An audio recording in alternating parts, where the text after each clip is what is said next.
Senator Rand Paul, Republican of Kentucky, on Wednesday pushed Republicans against taking military spending off the table as the party looks for ways to tackle government funding and talks on how to address the debt limit this year.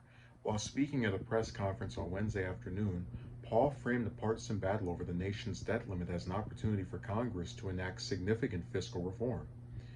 If we were to have a 100 billion cut, which would still have us spending way more than we spent before COVID, 100 billion cut and free spending, Paul said, we would balance our budget in just 4 years.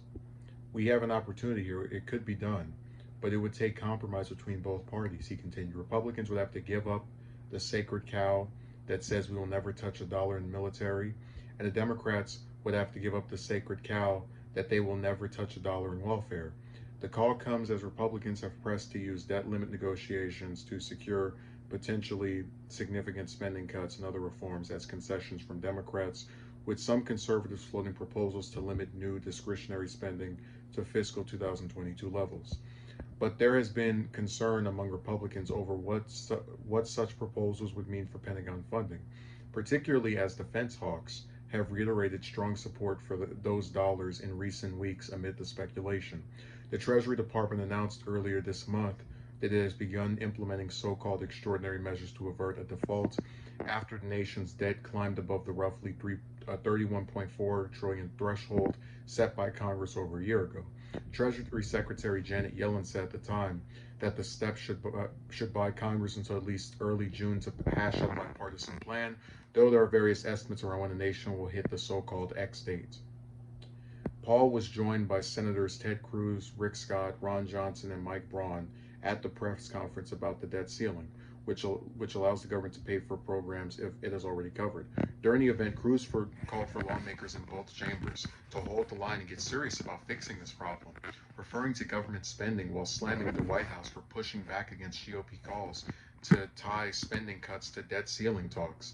The White House and other prominent Democrats have called on Congress to pass a debt limit bill without conditions while raising alarm over what proposed cuts could mean for non-defense spending. So Paul's statement is one I kind of like a little bit. I've got a problem I'm going to mention in a moment. But where he says, we have an opportunity here. It could be done, but it would take compromise between both parties. That is true because you have a lot of Democrats who, like a lot of Republicans, are for bigger military budgets. 300 million. One time we covered the 717 billion one. But generally hundreds of billions of dollars every year to the multiple out of region conflicts that we have. And that's something that if both parties got together and said, hey, look, we're spending too much on this, let's cut it down in half or 75%, whatever, to reach some kind of agreement on military spending cuts, you probably would see something substantive come out of that. But where I have a problem with him is when he says Republicans would have to give up the sacred cow that says we will never touch a dollar in military, which is true. And then he says, and the Democrats would have to give up the sacred cow that they will never touch a dollar in welfare. Now, for anyone who doesn't remember, Clinton, and when I say Clinton, I'm talking about President Clinton, not Hillary, was notorious for gutting welfare, for ripping a whole bunch of money out of it, for putting all kind of restrictions and making it more difficult for people to both receive benefits and even qualify for it in the first place. So to say that Democrats have some kind of inherent desire to see to not touch welfare is just ridiculous. Added to the fact that you have multiple Democrats who are opposed to single payer, who are opposed to pretty much any expansion of welfare benefits in the U.S., whether it has to do with health care, free college. It's complete absurdity that Democrats are this party of like, don't touch any program that people can get money from to assist them with something. Nonsense.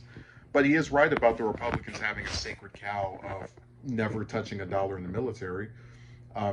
That's why, as you saw Republicans discussing what to cut, you really didn't see them mentioning military spending, even though we spend hundreds of millions, I'm selling them short, hundreds of billions of dollars every single year on this, which is why it's a false equivalency. We're not passing 300 billion military, welfare expansions every year as we do with military expansions. And they're only supported when we do increase or give more welfare benefits. It's usually supported by some Democrats, and again, that's still something that varies from person to person because you got somebody like Manchin, for example, who's not going to back any of these. But it's just, I'd say outside of the false equivalency that he made here about the two sacred cows, because there's really only one, that's that first one you mentioned. I would say I like the fact that he has been someone, whether you agree with him or not, who's been very consistent on military spending and anti-war stances, and that's always been something I've admired about him. So again, I agree with some of his statement. I just don't like the sacred cow part because it paints a false equivalency.